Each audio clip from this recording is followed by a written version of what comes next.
sculpture garden is comprised of a variety of different outdoor works. So I've been here since the sculpture garden was founded in 1988. And part of the reason that we like that continuity is that people come back to the sculpture garden again and again and again, and they expect to see certain things. So having the regularity and the presence of certain iconic works like the Spoon Bridge is really important. So this is a really timely moment for us, which is the 25th anniversary of the Walker Sculpture Garden.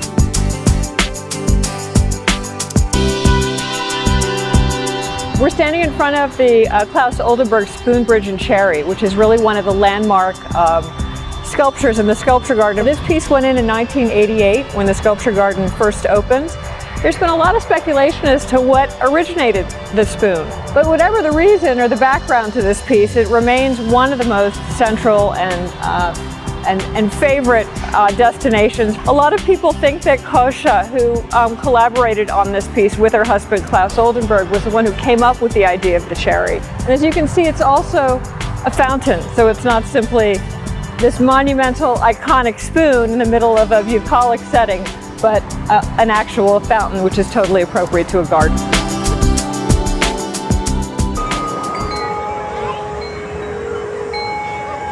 Pierre Huyghe is an artist who's always really understood how to create atmosphere and ambiance and an environment in his artwork.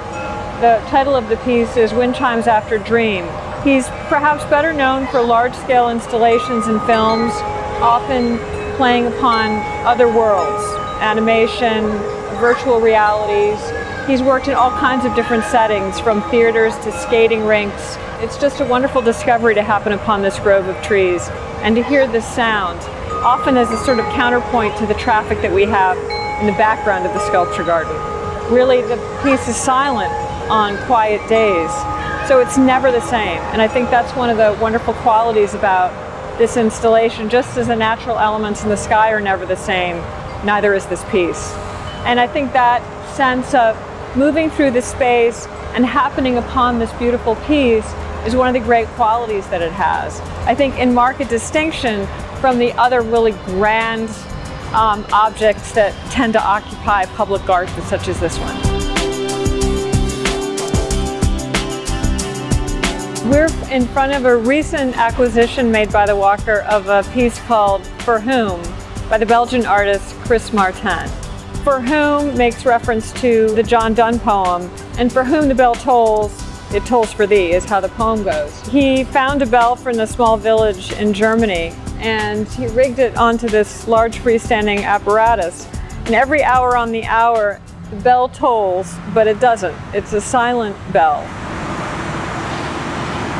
One of the things that happens when you experience this work is, even though there is no bell sounding, the spectator or the participant somehow fills the gap of what's missing with their own experiences, with their own memories.